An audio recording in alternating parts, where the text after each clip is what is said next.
It was supposed to be an ordinary Saturday afternoon. The kind where families crowded into the mall for weekend shopping, where the scent of cinnamon rolls drifted through the air, and where a little girl's laughter could echo between aisles of toys. But on March 27, 1999, inside the Willowbrook Mall in Indiana, a 5-year-old girl named Clara Jennings vanished without a sound. One moment she was tugging her mother's hand near the carousel. The next, she was gone. No witness. No scream. Just absence. For 20 long years, her disappearance became one of Indiana's most haunting mysteries, a cold case that broke a family, puzzled investigators, and left a community living with a wound that never healed. But in 2019, against every expectation, something unimaginable happened. Clara came back. Before we dive in, if you love chilling real-life mysteries, unsolved disappearances, and shocking true crime stories that refuse to fade with time, subscribe and turn on notifications. Because tonight, we're walking into a case that begins with a missing child and ends with a question no one can truly answer. March 27, 1999. A day that began with sunlight streaming through kitchen windows and ended under the blinding glow of police lights. Clara's mother, Clara Jennings, had taken her daughter to Willowbrook Mall for a quick shopping trip before meeting Clara's father, Mark, for dinner. Clara was 5, bright, curious, and known for her habit of wandering off to look at shiny things. Surveillance footage later showed them walking hand in hand through the mall's east corridor around 1:22 p.m. Donna stopped to check a display of spring dresses. Clara tugged away to look at a rack of stuffed animals just a few feet away. When Donna turned back less than a minute later, her daughter was gone. At first, she assumed Clara had wandered around the corner. She called her name, her voice tight but still hopeful. When there was no answer, she checked the play area, the candy shop, even the restroom. But within 15 minutes, panic had set in. By 2 p.m., mall security had locked every exit. The official search began that same hour. Every shopper's bag was checked, every hallway and storage room scoured. Dozens of witnesses were interviewed, but no one saw a thing. No struggle, no crying child, no suspicious figure leading her away. The only clue came from a single grainy frame of security footage, a woman in a red coat walking near the children's arcade just minutes after Clara disappeared.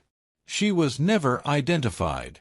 For days, hundreds of volunteers combed through nearby woods and rivers. Police dogs picked up Clara's scent in the parking lot, but lost it near a service road leading out of the mall. It was as if she had been erased from the world in broad daylight. Donna and Mark's faces soon filled news screens. The town of Ridgefield held candlelight vigils. Posters of Clara's smiling face, missing front tooth, pink bow, blue denim jacket, covered every lamppost in the county. Yet weeks turned to months, and months to years. There was no trace. The Jennings family never celebrated another birthday. Donna stopped working and spent her days driving aimlessly along highways, searching faces in crowds. Mark turned inward, his grief quiet but corrosive. By 2005, the marriage had collapsed under the weight of unanswered questions. But still, the case stayed alive in the background of the town's collective memory. Every time another child went missing, Clara's name came back into the headlines. And then, just as suddenly as she had disappeared, she reappeared. It was the morning of August 14, 2019, when the call came in. Clara Jennings, now in her early 50s and living alone in a quiet suburb of Fort Wayne, had long given up hope of hearing anything new about her daughter. 2 decades had passed. The police case file was cold, the posters had faded, and the few remaining reporters who used to check in on anniversaries had stopped calling years ago. But that morning, as Donna brewed her first cup of coffee, her phone rang with a number she didn't recognize. On the other end was Detective Samuel Brooks, one of the few remaining officers who had worked the original case back in 1999. His voice was calm but heavy with disbelief. "Donna, we think we found Clara." Those words hit her like a physical blow. For years, she'd imagined them, dreamed of someone saying them, but nothing could prepare her for the reality of it.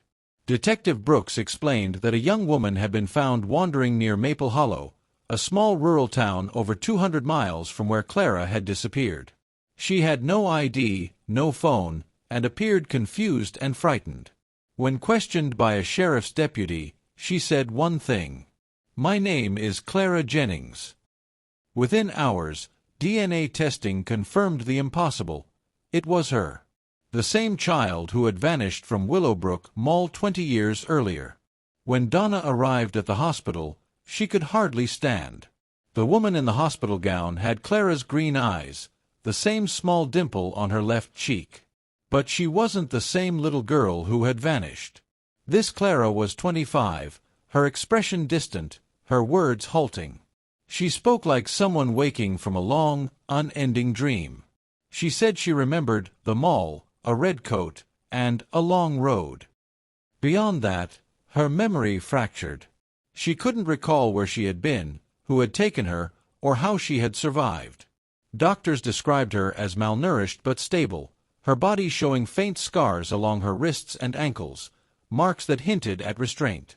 Psychological evaluation suggested years of isolation or captivity, though no one could determine where. The story spread like wildfire. Local and national news outlets flooded the Jennings home, headlines reading, "Missing girl found alive after 2 decades, a miracle in Indiana." Neighbors brought flowers and food.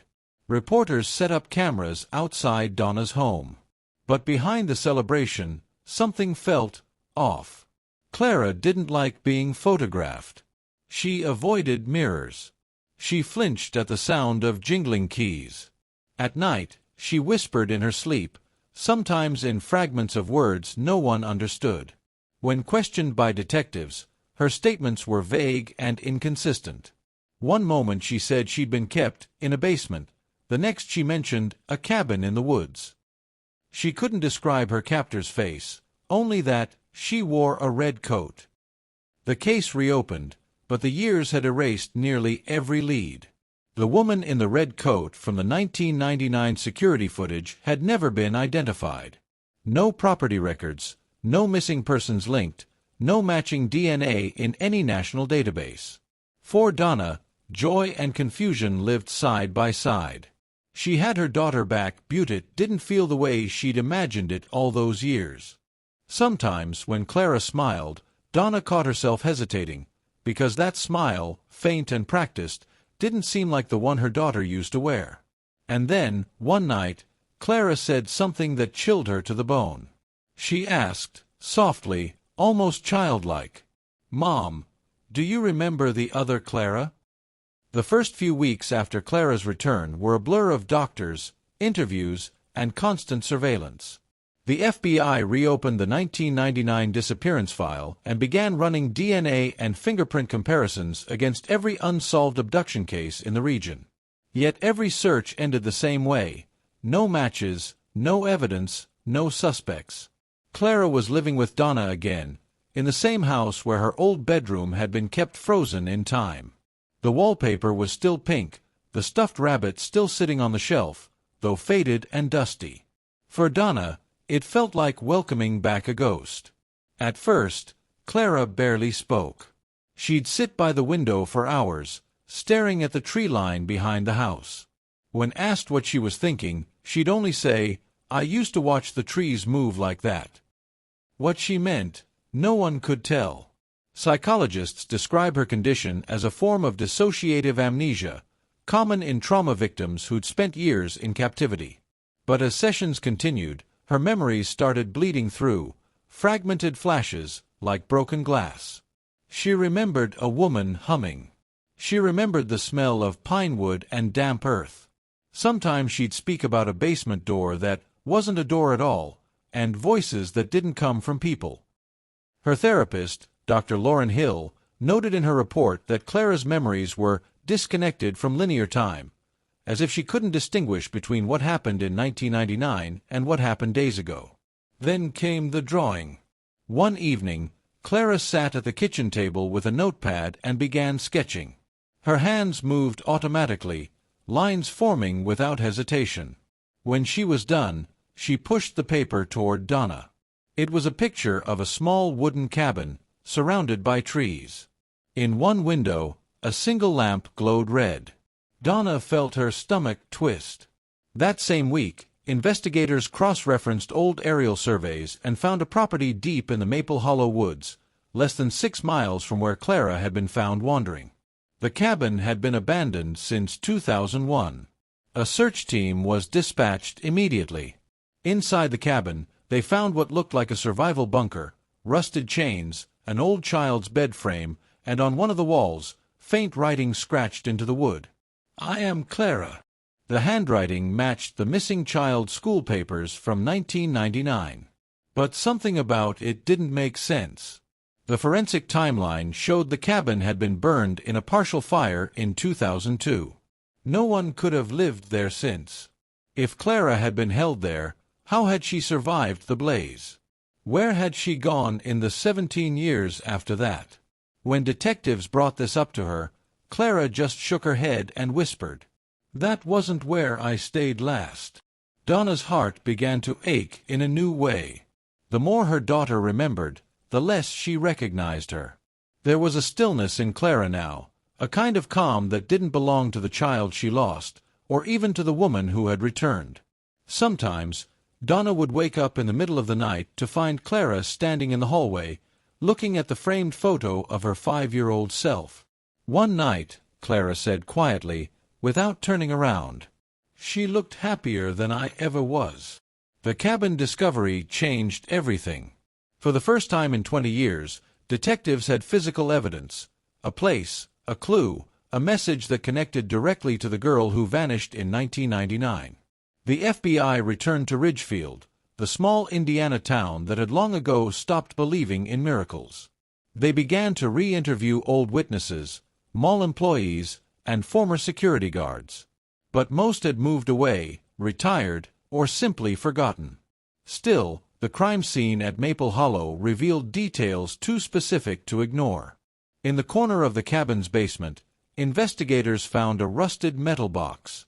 Inside were scraps of children's drawings, fragments of newspaper, and a hair ribbon that matched the one Clara had been wearing the day she disappeared. DNA confirmed it was hers. But something else caught the attention of forensics, a recent footprint in the dust near the cabin entrance. The shoe print was not Clara's, nor did it belong to any of the investigators. Whoever had stepped inside had done so weeks before the search team arrived. That discovery raised a terrifying question. If Clara had truly escaped, had someone been watching her since she came back? Meanwhile, Clara's sessions with Dr. Hill grew more intense. The fragments of her memory were forming patterns. She began describing a room with mirrors, and a person she called the Keeper. She said the Keeper wore faces that weren't hers, and changed when the lights went out. Most assumed these were metaphors, psychological defenses built by a damaged mind. But when shown photos of the old mall, Clara grew pale and whispered, "That's where she found me first." The she Clara referred to, everyone assumed, was the mysterious woman in the red coat.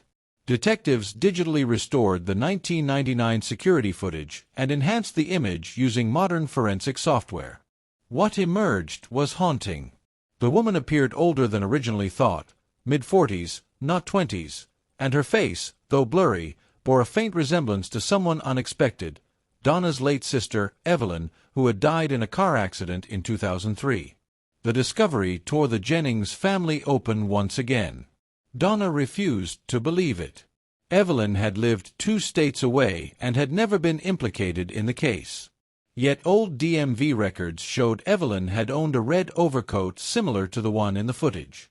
When investigators pressed further, they discovered Evelyn had withdrawn large amounts of cash in the months before Clara vanished. There were also unverified reports that she'd been seen near Ridgefield in early 1999, details no one had connected back then. In the following weeks, something even stranger occurred. Detective Brooks, the officer who had handled the case for decades, found a handwritten letter left on his car windshield. It read, "She was never missing. She was replaced. The handwriting didn't match Donna's or Clara's. No fingerprints were found. Surveillance cameras near the station showed no one approaching the vehicle. When detectives brought the letter to Clara, her reaction was unsettling. She didn't look surprised. She simply said, "That's what the keeper used to say." By then, Donna had begun noticing small oddities at home. Objects moved from their usual places, lights flickering at night, and once, the unmistakable sound of a second voice whispering from Clara's room while she slept. Whatever truth the investigation was uncovering, it was beginning to feel less like a rescue, and more like an awakening of something that was never meant to return. By September of 2019, the Jennings case had gone from a miracle reunion to something far more complicated. The FBI's behavioral analysis team was now involved, attempting to make sense of Clara's fragmented accounts and the strange letter found outside Detective Brooks' car. For weeks, they combed through every possible connection: family, friends, co-workers of Donna and her late sister Evelyn. But every lead seemed to dissolve into shadows. It was as if the people closest to Clara's life had been caught in some invisible web, threads leading nowhere and everywhere at once. Clara's sessions grew more unsettling. She began to speak in short, rhythmic phrases that almost sounded rehearsed, as if she were repeating lines she'd been taught long ago. The keeper watches. The keeper waits. The keeper wears the red to hide the stains. Her therapist initially dismissed these as manifestations of trauma, the brain's way of processing long-term captivity. But when Clara was shown a series of ink-blot images, she pointed at one and said, with quiet certainty, "That's the room with the mirrors." That phrase caught the attention of investigators. Using old property maps, they discovered that beneath the original Willowbrook Mall, there had once been a series of maintenance tunnels built during the 1970s, sealed off after a flood in 1984. According to the mall's blueprints, one section of those tunnels was located directly beneath where Clara had last been seen. When police obtained a warrant and reopened the space, they found what appeared to be a small underground chamber lined with fragments of broken glass. Some pieces had been affixed to the walls, reflecting the flashlight beams like distorted mirrors. In the center of the floor sat a child's shoe, identical in size and brand to what Clara had been wearing when she vanished. DNA testing confirmed it. It was hers. But that discovery created more questions than answers. If Clara had been taken beneath the mall, who had access to those tunnels? And why had the area been sealed only months after her disappearance? An aging security contractor who had worked for Willowbrook back then recalled a woman who had special clearance to the underground areas for maintenance supervision. Her name was Evelyn Shaw. Donna froze when she heard the name. Evelyn Shaw had been her sister's married name. The records showed Evelyn had resigned from the company just weeks after the mall incident, claiming stress and health reasons. She then relocated, changed her phone number, and distanced herself from the entire family. Detective Brooks theorized that Evelyn may have suffered a mental breakdown and kidnapped Clara out of delusional protectiveness, raising her in isolation somewhere rural. The cabin could have been her hideout. But even that theory didn't explain the 20-year gap, or how Clara survived after Evelyn's reported death in 2003. When Donna finally confronted her daughter with what they'd discovered, Clara didn't cry. She didn't scream. She simply said, "I told you, Mom." She wore faces. That night, the house grew quiet. Donna couldn't sleep. At 3 a.m., she walked past Clara's room and noticed something strange. The bedroom door was open, and Clara was standing by the mirror, whispering softly to her reflection. Donna listened closely and heard Clara's voice repeating a single phrase. "She's almost home." The next morning, Donna found her daughter gone. Her bed was cold, the window open, and on the glass, written in condensation, were 3 words that made her knees give out. "The keeper waits." When Donna called 911 at 6:42 a.m., the officers who arrived at her home feared a relapse of panic rather than a new crime. 20 years had passed since Clara's first disappearance. Surely lightning couldn't strike twice. Yet as they walked through the house, the evidence said otherwise. The back window was open, the curtain torn where a hand had gripped it. On the windowsill sat a set of bare footprints, small for an adult. No signs of struggle, no broken glass. Clara had walked out on her own. Detective Brooks returned to lead what everyone called the second search. He found a trail of faint prints in the dew-coated grass leading toward the woods behind Donna's house. They ended abruptly at the fence line, as if she had stepped out of one world and into another. Over the following days, police drones swept the forest, volunteers combed creeks and barns, and helicopters circled until midnight. Nothing. Not a thread of clothing, not a trace of blood, not even the mark of a vehicle tire on the nearby road. Then, 3 days later, a maintenance worker at Willowbrook Mall reported something strange. While clearing out the long-abandoned East Corridor, he heard what he described as soft humming echoing through the vent shafts. When investigators checked, they found dust on every surface, except one. The small service door leading to the old maintenance tunnels showed fresh fingerprints. They matched Clara's. Inside the chamber beneath the mall, the one lined with broken mirrors, the investigators found a new message scrawled into the concrete with what appeared to be a piece of rusted nail. "I went home." No one could explain how she had reached that sealed area or why she would have gone there. Forensics showed no recent forced entry from the outside. The mall's alarms had never been triggered. Donna stood by as the police carried away the evidence bags. Her face was pale, expression hollow, like someone who had been forced to relive the same nightmare on repeat. Reporters gathered outside, but she said nothing. She simply whispered, "She was trying to tell me."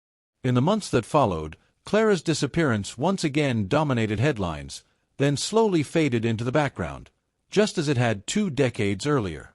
The world moved on, but Ridgefield never quite did. Parents still tell their children not to wander too far in the mall, not to follow strangers, not to trust the sound of humming when no one is there. As for Donna, she moved away the following spring. The house sits empty now, a for sale sign leaning in the yard. Neighbors say that at night, a faint light sometimes flickers in the upstairs window, the one that used to be Clara's room. And on the mirror inside, still etched beneath layers of dust, are the same 3 words the investigators never removed. "The keeper waits." And that's where the trail ends. 20 years after her first disappearance, Clara Jennings vanished again, this time without a trace that modern technology could explain. The investigation remains open, but with no new leads. It sits in the same cold archive drawer that once held her 1999 case file. Some believe Clara's fractured memories led her back to the place where it all began. Others whisper that something darker followed her home, something that waited for 2 decades to reclaim what it had lost. Whatever the truth is, one thing remains certain: not every missing person story ends with answers. Sometimes, the return is only the beginning. If you found this story haunting, mysterious, or deeply human, subscribe for more true crime documentaries and unsolved cases that blur the line between the explainable and the impossible. Until next time, stay safe, stay curious, and never ignore the quiet echoes of the past.